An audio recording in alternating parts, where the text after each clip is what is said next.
Before I start describing some more acoustics, I need to remind you of a few things. I don't know how many people here know about stability theory, but you know that in fluid mechanics we split basically instabilities in two classes: convective systems and absolute systems, absolute instabilities. A convective system is a system in which when you produce a perturbation at some point in time, this thing will go away. So typically, it means that you can take a combustor. If you shake anything in this combustor and you wait long enough, when you come back, it's stable again. Absolute instability or resonators are different. That if you produce a perturbation somewhere, it will actually propagate in both directions. That means the information can go upstream, for example, in the combustor, and use the whole space of the combustor and make the whole thing resonate on a longer time. So typically, as soon as you have a system which is a resonator like this, you have the possibility of having problems. Resonators usually are found only if you have a loop for the instability. So a typical flow, this is what you have. If you produce a perturbation at the inlet, you will have a perturbation at the outlet, but if you stop forcing the inlet, you will stop forcing the outlet too. So that means if you shake these things, you stop shaking them, they stop shaking. That's fine. But if you have a resonator, if by mistake or just on its own it starts resonating, it means that, for example, the flow will get coupled by usually the acoustics or some feedback mechanism, and the whole system can start oscillating, exactly like in control theory. This happens without combustion, but of course with combustion it's much worse. So when looking at a movie like this one, you're actually seeing this kind of phenomenon. You have here the formation of a very large vortex, which leads to unsteady combustion, no combustion here, increasing again, leading here to a flow change at the inlet, which creates a new vortex, etc. So you have this loop here, vortex formation, vortex combustion, creating a pressure wave coming back to the inlet, leading to a new inlet flow rate change and a new vortex formation. And when you are there, you're in trouble. So in the combustion chamber, we have good reasons to be worried about that, because we have multiple ways to create a feedback loop. The first method by which we can create a feedback loop is that we use recirculating flow, and I will talk about that in a few seconds, because that's also a specific point in industrial chambers, is that all of them, or most of them, use swirl and recirculating flows, while in many academic systems we don't. So the flow here can carry information back to this point, leading to the possible loop, for example, like this, for an unstable mechanism. At the same time, we also have sound, and in most combustion chambers, which I will describe here, the flow being subsonic, it's possible for the acoustics to travel upstream, even upstream here, and create another feedback loop. So we expect absolute instabilities in many combustors. And again, the field here is interesting because even so, most companies won't talk about that. Most people developing engines at some point, or furnaces, or gas turbines, they have these problems. Some of them talk about it, some of them don't talk about it. The reason people don't talk about it is that they don't want to see papers published with saying this engine has a possible instability. For, again, completely stupid reasons. It's because if this engine one day explodes, they know that the lawyers of the users are going to come to them and say, look, I found this paper, which proves that you knew that this engine could have an unstable mode, so it's your fault. So again, lawyers are not helping us there. But it's usual. Shouldn't say that in the United States again, but that's what I believe. So I've shown these examples also the day before. Every time a system gets unstable, very unpleasant consequences are going to follow. You're losing pieces, you're burning parts of the engine. And here for some acoustics, the loop is almost famous. You produce unsteady heat release, making unsteady pressure, making acoustic waves, creating vortices, and the whole thing gets around. And we know this mechanism for a long time. Whaley actually wrote a paper in Nature in 1878, so it's not new. So why they couple? Why do flames couple with acoustics? Well, I've shown this thing also yesterday. The first reason is that flames make noise. So every time you have a structure here, and you think about acoustics, a small eddy here, which is burning, will produce an acoustic wave. Okay? It's actually a monopole because it's a source of dilatation. So it makes a lot of noise. So this noise then will propagate in all directions. And if you have a free flame like that one in open space, the only consequence of that is that they will make noise in the far field. And studying the combustion noise in the far field is one interesting topic on which we work. But if this flame is not free, if the flame is confined in a box, and most flames are, then this noise will propagate, bounce on the walls, come back, and then problems will begin. I've shown this movie also before. This is an example of the waves here. This is the pressure wave, the entropy wave. This is the vorticity in a combustor. And you can see how the waves are actually produced here, bouncing on the outlet pressure stator in all directions. And it's a big mess. So there's a possibility now, since the flames are producing noise, and this noise can come back here, to have an unstable loop, because flames are also sensitive to noise. I've shown this Shakira movie yesterday. You know, if you send an acoustic waves on a flame, it starts shaking at the frequency of the wave, showing that flames are very sensitive to acoustic waves. So everything is there to make things oscillate. Now, there's something we need to discuss here, which is swirl. As I said, most flames in labs don't have that, except we see more and more now because people realize how important it is. But in industry, it's very important. So what is swirl? Swirl is just the fact that instead of injecting fuel or air in a chamber, it's a good idea to make it swirl. So you're adding an azimuthal component. Why do you do that? You do it to stabilize the flame. It has nothing to do with acoustics. It's just there to make the flame stable. Stable in terms of not going away. You know that the most stupid way to stabilize a flame was just to say, I'm sending the flow here at the speed of the flame, so the flame will stay there. But in practice, that never works, of course. If you start pushing your flame a little bit too fast, it will go that way. If you don't push it fast enough, it will go that way. So if you want to keep a flame somewhere, you need to use recirculation zones. So the way it's done, typically, you have this, what you call dump combustor. Instead of having a straight wall here, you have a zone here which contains burn gases. And the objective of these burn gases, which are here, they are here to ignite the flow which is entering the chamber. It's like a continuous candle, if you want that. If you take them away, the flame goes away.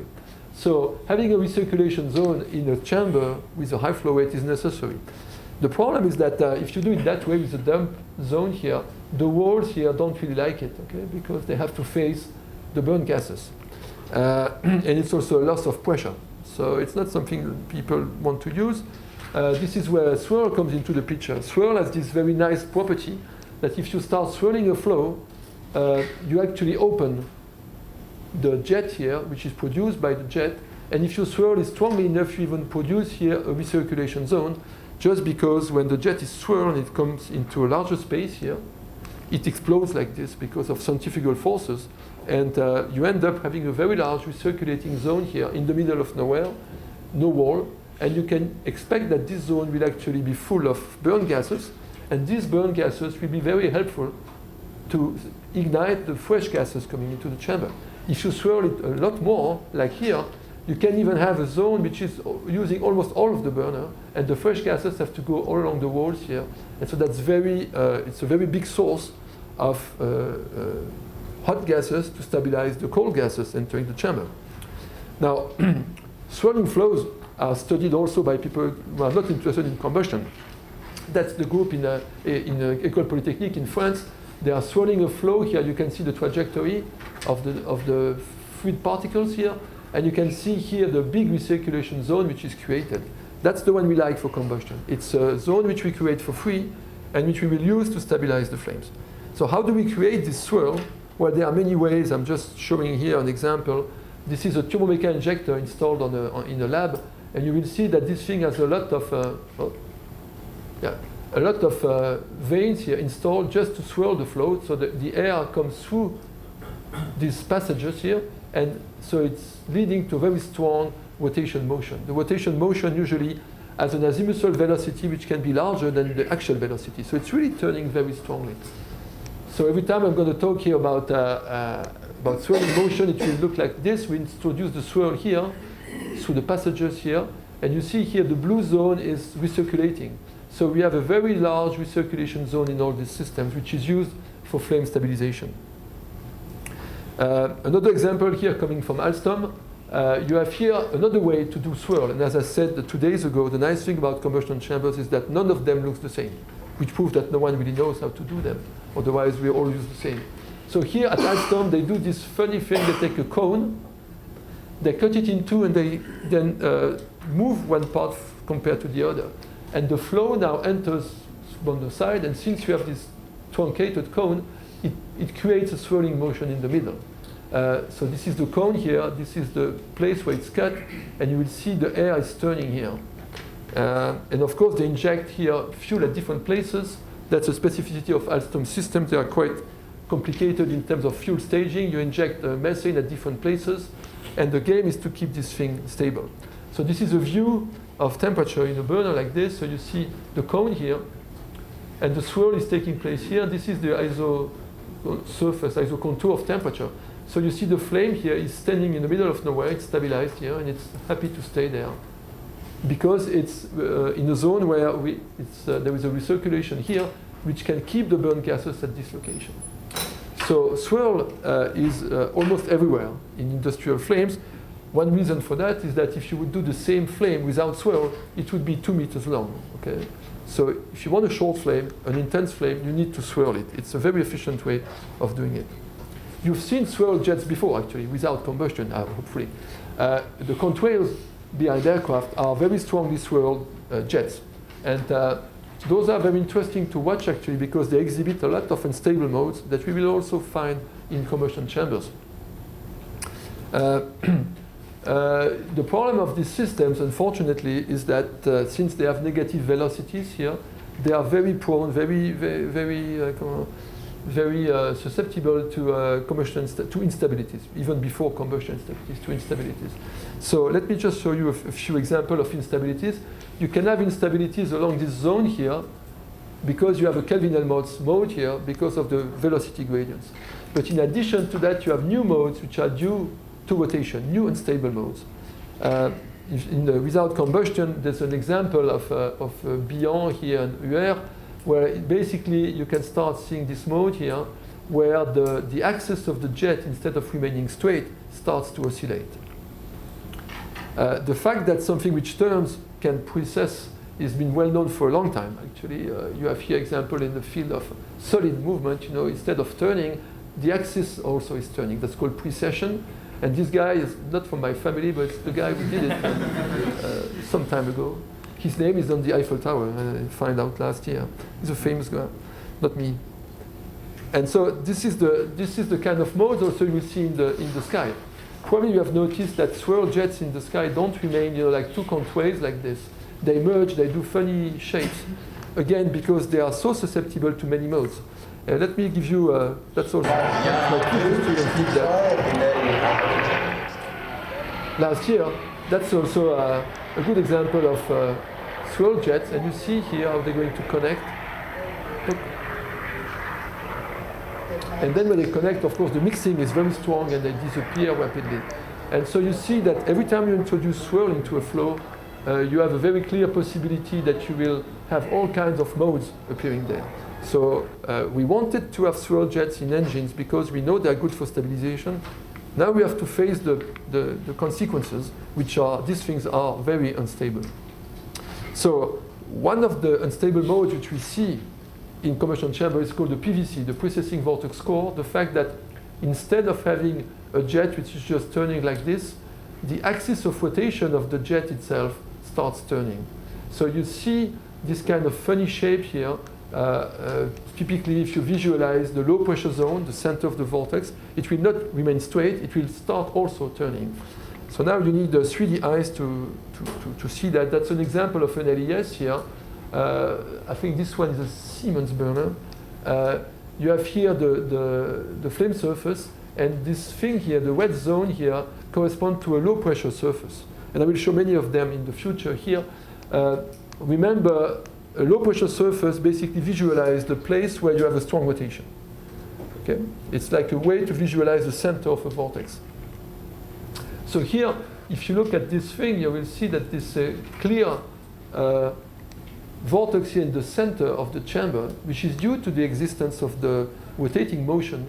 And this thing is a very interesting animal. It's there in almost all chambers.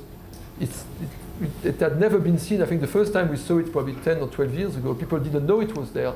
And there's a big question about how important it is for what I'm going to show you later, that means thermoacoustics. Is it a detail or is it important? I don't think people really agree on that today. You will see that it's quite a complicated question. So the links between the thermoacoustics and the fact that you have put a swirler here are clearly unknown today. So how can we study thermoacoustics? I need to introduce quite a few notions here. I will explain why they interact. I will show the effect of them in gas turbine. I will then use examples of combustion instabilities in real configurations. The interaction between acoustics and combustion, so the field of thermoacoustics is not really studied today by a lot of people. Actually, we would need much more people than what we have today. There's a little bit of work on combustion noise, but here it's not combustion noise that you are interested in. It's really the coupling between noise and flames. There are a few textbooks that you can read. I mean, this one's not that easy to read. I tried to put 1 or 2 chapters on that in my book, but that's if you do that, you're going to need to read more. You can also read Williams' book, but don't start by that one, okay? Read the others first. Those who know Williams know what I mean. It's a tough one. So before going into a complicated coding, I just want to use a very simple methods to show you where these things come from. Just want to remind you that there are 2 ways to study resonators. One of them is what I would call the brute force method. You just solve all the equations and you look for the unstable modes. You don't need to do that actually. There's a second method where you define the proper energy of the system and then you try to look for a growth rate criterion. That means here we try to find only a criterion for the growth of instabilities, not necessarily to solve for everything. So let me give you an example which is probably better if you want to understand that. Let's look at this guy. You've all seen that before, huh? Pendulum. So it's not a pendulum actually, it's just a solid on a sliding table. Suppose you want to look at the movement of this guy. You know what you need to write. You write m multiplied by the acceleration plus the strength of the spring here. And you know that the solution to this problem is oscillating motion, and you know that this is the pulsation. That's method 1. That's what you would do, you know, in the textbooks. Method 2 would be, well, let's not try to integrate this equation. Let's multiply it by the velocity and integrate it. We find here that we have an energy here which is constant, which includes the velocity. This is the kinetic energy, and this is the potential energy of the spring. Okay, simple. Of course, here you don't have the solution. You cannot say what the frequency will be or if it will go or not. But you have an integral of the system. Now, if you start doing something else, you start pushing this thing with a strength, with a force F. So the equation you need to solve now is this thing. If you do not know F, you cannot solve this problem completely. Obviously, someone has to tell you what the formulation of F is. So it's difficult to use approach 1 here, but you can use approach 2. You can multiply this thing by the velocity and integrate. And this is what you find. And this is actually a useful quantity because now it tells you that the total energy of the system will be a constant plus the integral of the force multiplied by the velocity. And so this total energy, by the way, you can use it to say the system will be unstable or not. You can say, okay, if the product of force by velocity integrated over time is positive, then my system can be unstable. It's not a big discovery. If you have a swing at home, you know that. You know that if you want to push your kid, you shouldn't push when the guy is coming towards you. You have to push when the velocity is positive. Okay? Very simple criterion. If you want the swing to move, you need to push when the velocity is positive. Okay? I like it at that point because people say, that's simple. Wait a second. Just wait until we do it for a real case with combustion. Now, before I go to combustion, I want to talk about another point here. All the equations we're going to write quite often today are linear equations. That means we are going to study a system which has this kind of growth, and you're going to say omega, if omega is positive, the system is unstable. If omega is negative, the system is stable. If the system is stable, you don't worry, okay? It will stay where it is. If the system is unstable, what will happen? Well, this criterion only tells you the beginning of the story. What happens, for example, for the Tacoma Bridge may have moved like this for years, except that here the amplitude keeps growing until you go to something. The something depends on things which are not in the linear theory. I want to give you a few examples. First thing, the system can reach a limit cycle. That means you can reach a constant oscillation level. That happens quite often. Or the combustor can explode before you go there, because if the pressure starts oscillating too much, then the structure might give up. Quite often, if you talk about gas turbines, the operator has an indicator of the level of vibrations, and if the level of vibration is too strong, he will just stop the engine.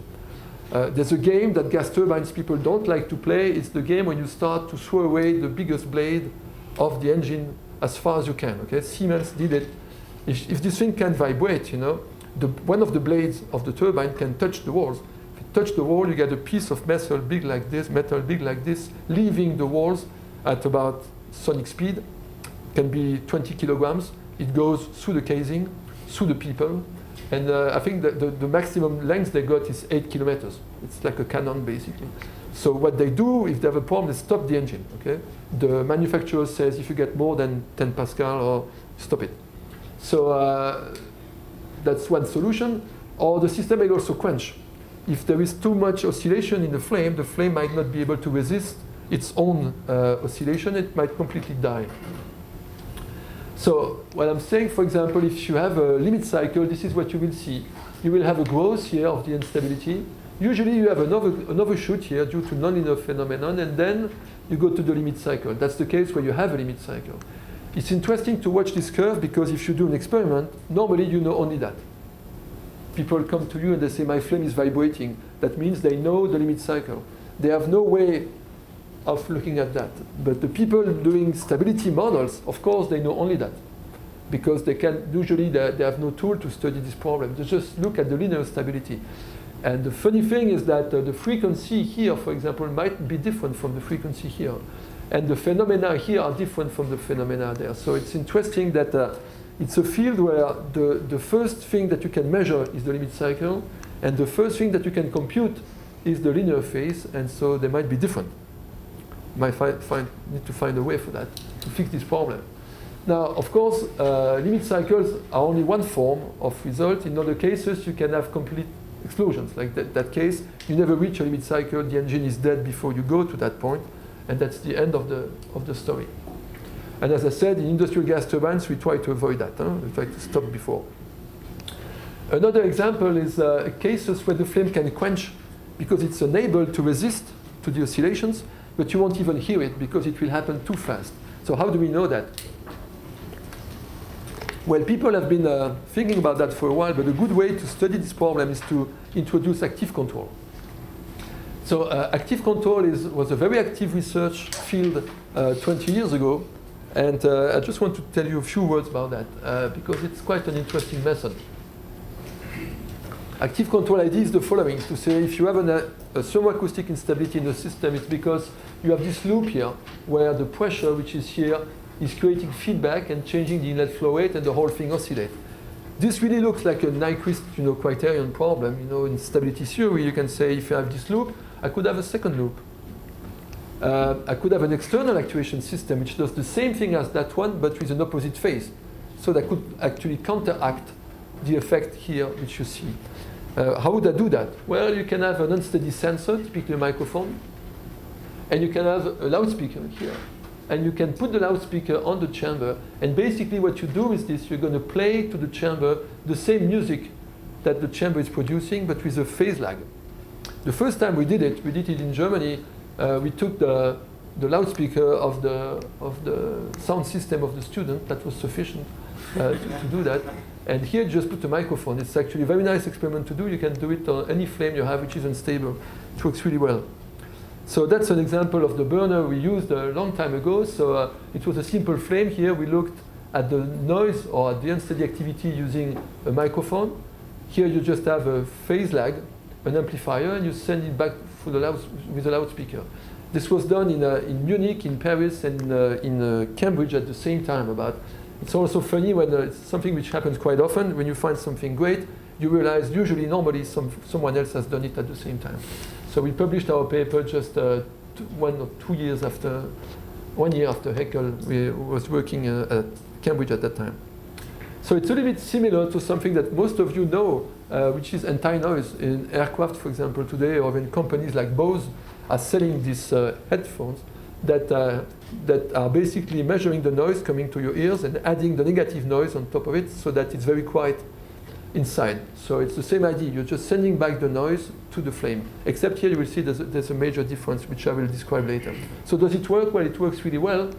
This is the noise of the system, the 200 Pascal. That's quite a big noise. I mean, you cannot stay in the room there. And this is the phase shift of the delay line that you use. So if you use a small gain, this curve here, you see that the noise decreases. But if you use a big gain, there's even a zone where there is no noise at all. It's quite spectacular, actually. You just have a switch. You see the flame oscillating. You start the switch, poof, the flame becomes completely stable. This is the noise you have without control. And you see that when you have control, there's no noise at all left for this laminar flame. Now you want to be careful also if you make a mistake. If you're using a gain which is on the a phase which is 1, you get more in unstable activity. And that's a dangerous point. I'll come back to that in a second because this has consequences. So again, here, if you have the white phase, you kill the noise. If you don't have the white phase, you amplify the noise. This is how things happen. So you have here noise versus time. So this is the pressure. This is the heat release that you measure with the photomultiplier. And many of you here are probably doing that. And this is the consumption of the loudspeaker. So at time t equal to 0, you start the control. And you see in a few cycles, everything goes to 0. The funny thing, which is quite different now from anti-noise, is that when you are here, there is no price to pay in your loudspeaker because nothing is oscillating. You're basically holding your system like this, you know. Like I won't do it, but you're just pushing it a little bit. Every time it wants to go in one direction, you push it in the other direction. You keep it stable like this. And it costs you 0. That was very attractive when this was discovered. People say, wow, that's a cheap way to control combustion instabilities. You see here almost 0 consumption when we go to the stabilized regime. Of course, if you switch this system, it will grow again. So the research on that was pretty big, actually. We even took patents in Paris, and the companies took patents on that. And it went to the point where Siemens, for example, did it on a real gas turbine. 24 burners, 300 megawatts. They had the system installed. The system itself was very expensive, but it worked. We tried it also for aero engines, but the point for aero engines is that certification is a big problem. When you remember this picture here, when people in aero engines saw that just by making a mistake on the phase shift, you could make the system make more instability than before, they said, well, that's not a good idea. The other problem also is that in an engine, especially in a gas turbine, you don't want too many feedback loops installed there. It's already complicated like this. On an aircraft, except for military aircraft, you don't want systems which are intrinsically unstable, stabilized by a feedback system. It's too dangerous. So for industry, the test and the discussion with these people show that certification said, no, you cannot do it. I think it's a better idea, actually. I don't want to fly in a system like this. And for gas turbines, it was killed because it was just too expensive. But it was working. But gas turbine on the ground, okay? Not flying. Huh? But for us, what I want to use today is that it's a great tool because you can also use it in the other direction. That means you can have a system which is stabilized now, and at t equals 0, you stop the control system. So the system is free to keep oscillating, start oscillating again, and it does what it should. It starts by linear phase, goes to overshoot here, and then it goes to the limit cycle.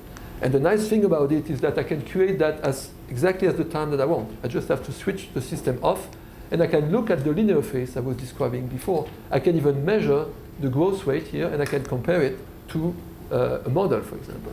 So this is a great tool if you want to study some acoustics to be able to use active control.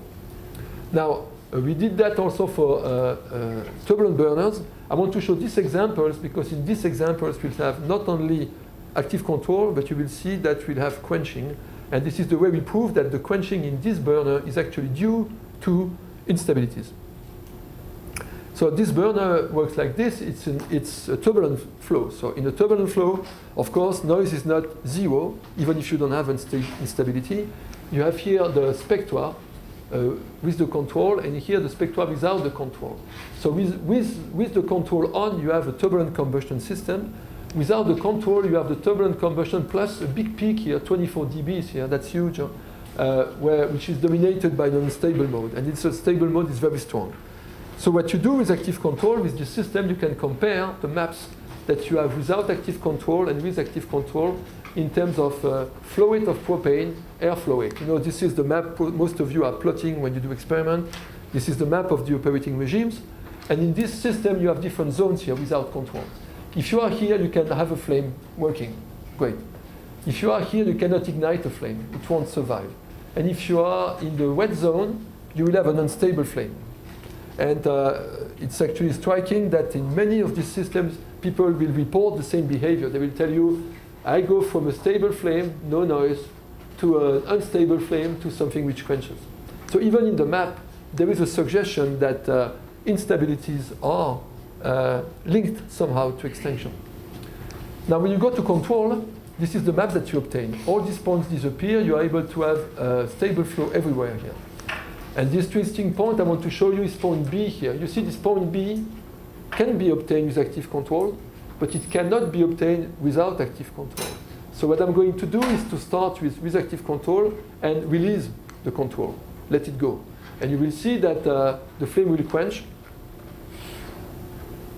This is the time plot of the heat release. So again, it would be, for example, a signal of OH. So it's unstable. No, excuse me, it's stable. And then you release the control. So it starts oscillating, but it's oscillating so much that it's actually killing itself. And you see after 400 milliseconds, the flame completely disappears. And if you would sit in front of the experiments, you would not hear it, because this noise here lasts only a few milliseconds, so it's not enough to hear it. But what this shows is that in that case, combustion instabilities are actually causing the quenching of the flame. And that's something which is not really recognized by many people in industry today. They don't realize that many of their flames would be they would be able to operate them in very lean conditions, but it doesn't work because the flame gets unstable. You know, for a gas turbine, the lean blow-off limit, for example, is very important. While the lean blow-off limit might be controlled in certain regimes by combustion instabilities. So this is really an example where you have to care about instabilities if you want to care about not flammability, let's say operating range of the burner. Another advantage, I mentioned that before, that you can use this system to measure the growth rate here and compare it in the linear phase to what the models predict. Is that something I will use later, probably tomorrow, to study these things. Okay, I just want to show you something which is brand new. Actually, we just produced that last week. It's an example where we are quenching a burner here. That's a combustion chamber of a gas turbine. And the test which is done is to decrease the fuel mass fraction in the system. That's a test which is done in most gas turbine companies. You decrease the mass fraction of the fuel to see how the flame will react and to see when it will quench. And you already have the result here is that while this is happening, this is the noise here, this is the reaction rate, you will see that the flame actually starts oscillating too. That means that even in a real gas turbine, we already have ways now, this is a computation, this is not a measurement. You will see that this system, you will see or you will not see, depends if it works or not. Yeah. So you see we are decreasing slowly the equivalence ratio, so this flame which is stabilized here starts sensing that there is less and less fuel coming in, and that will lead it to be, you know, more and more susceptible to acoustic instabilities. And then when we will enter this regime here, you will see the flames actually moving back and forth before it starts, you know, really going to quenching. You see now the oscillation is strong now. It's actually moving away, coming back, moving away, coming back. This is a two-phase flow with kerosene. And ultimately, of course, it will completely die. That's the next one. Whoop. Hesitating, and then it's gone. Okay. So you see again that the link between instability and operating conditions is very strong in this system because acoustics cannot be avoided. By the way, just a small add here is some of you want to work on these problems. We just got reasonably big contract to work on this thing. You have information here. The objective here is to use the tools I'm describing today to compute these animals. If you want to work with big computers, you can join us. Okay, so that was the introduction. Now I need to go to more applied discussions and talk about the tools that we need to use to study commercial instabilities. I don't think I'm going to finish, but that should be a good introduction before we go to lunch.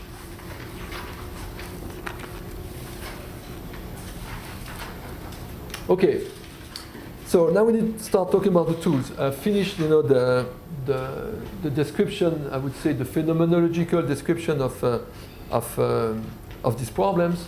I've tried to convince you that even though it's not a problem which is studied very much today, it is an important one.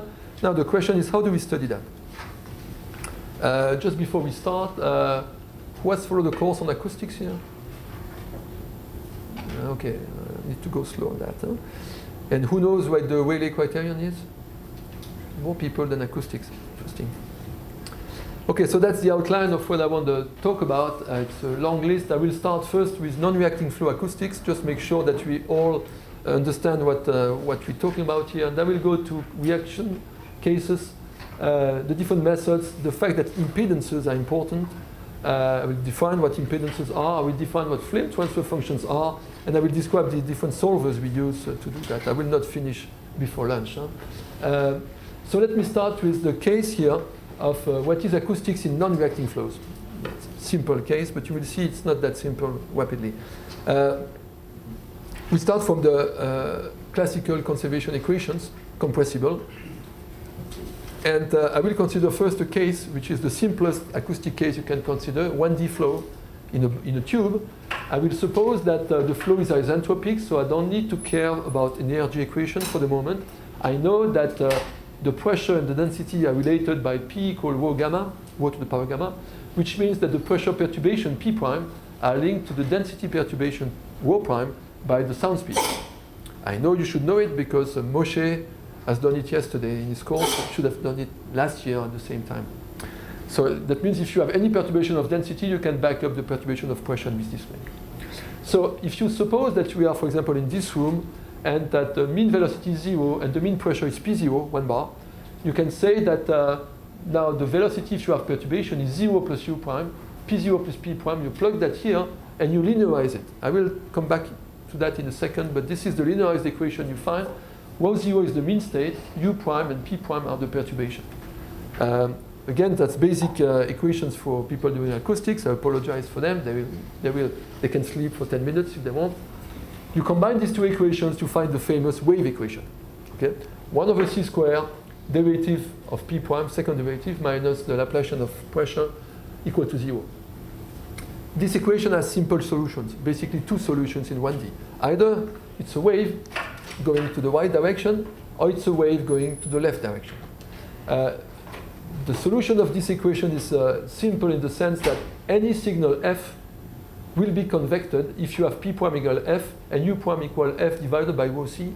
Any signal like this will be convected in the positive direction at sound speed. And vice versa, if P prime and U prime are opposite, it will go in the left direction. So let me give you an example. Also, if you have a compressible code, it's a good exercise to do. You initialize the pressure perturbation like this and the velocity perturbation like that. And you make sure that P prime equal to U prime multiplied by rho c. You let it go, you wait. And normally, if your code is good and non-dissipative, non-dispersive, as said before, not easy to do, after a time t, this signal will just have moved on this direction from C0t. Okay? That's, again, it's propagation without any dispersion or dissipation. And vice versa is if you start from a signal where P prime and U prime are opposite, then it will go the other direction. After a time t, it will have moved by C0t. And since this is a linear equation, the general solution of the problem is a superposition of these two waves. So P prime is a f of x minus ct plus g of x plus ct, and U prime is f of x minus ct minus g, because here for this wave we are in opposite sides. Okay? So these waves They exist everywhere in real fluids. Even those of you who are doing incompressible fluids, we say water, for example, is incompressible, but sound exists in water, okay?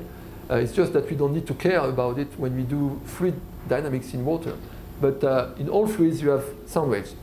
And of course, if you're using a good code, which does not have a turbulent viscosity which is too large, or an artificial viscosity which is too large, you also have waves, okay? Acoustic waves, they must be there. So if you're using a low Mach number code, something that Moshe also discussed yesterday, you don't have them. But in compressible codes, and most commercial codes are actually compressible, acoustic waves should be there.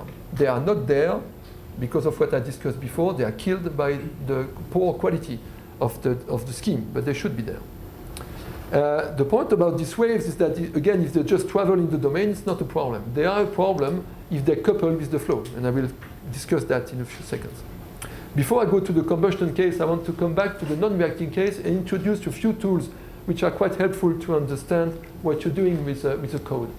If you take here the P prime equation and here the U prime equation, and you can find this derivation also in Landau, I guess it's one of the nice integral properties of these systems. You can multiply the first one by P prime, the second one by U prime, and add them. You find this system where basically the time derivative of U prime square plus P prime square with normalization parameters plus the divergence of P prime U prime is equal to 0. Some of the students look at that and say, I recognize it, it's Bernoulli. No, it's not Bernoulli. And Bernoulli is P plus U square, 1/2. Here it's P prime square plus U prime square. It's really the acoustic energy. It's the energy when I talk in this room, I produce pressure perturbation, velocity perturbation. I combine them this way, I get the acoustic energy. What this equation tells you is that at each point in this room, this energy changes because of the flux, which is P prime U prime, the product of the pressure perturbation by the velocity perturbation. If you integrate this thing over the whole domain, for example, over this room, you can say that the total acoustic energy in that room, which is a sum of positive numbers, so that it measures, if you want, the noise in this room, changes only because of the flux here on the walls, on the boundaries. That means the walls, typically, and the doors. Notice that to do this derivation, one of the things I've done is I have neglected viscosity for the moment. This is all for non-viscous flows. If you apply that to the computations that we all do every day, this is where it's getting fun. Most of us are doing the following thing. We define a box, and the box is bounded by walls. And on the walls, normally, we say that the velocity is 0. And we fix an outlet where we say that pressure is constant. And usually if pressure is constant, that means that the pressure perturbation is 0. And we fix an inlet where we say that the velocity is constant. That's the most usual setup. And that means that the velocity perturbation is constant. So now if you look at this equation here, the total energy, acoustic energy in the system, you see that on the walls, the flux here is 0 because the velocity is 0. On the inlet, the flux is 0 because the velocity is constant. And on the outlet, the flux is 0 because the pressure is constant. So basically, the flux is 0 everywhere on this box. So the energy is constant. In other words, the acoustic energy in all the computations we do should never decrease. Which means that if you, at the initial time, and that's always what we do, if at the initial time we don't have an exact solution of our problem, and so the system makes noise, this noise will never go away. Conclusion, codes should never converge to steady state because there will always be noise propagating, bouncing. You will basically, if you look at the result, you will see an acoustic wave bouncing between the walls all the time, never being able to leave. You see the problem? And so that's bad. Except, does it happen or not? Well, that's an interesting point. In a real code, a DNS code, for example, it will behave like this. You put an acoustic wave there, you can come back an hour later and it's still bouncing all over the place.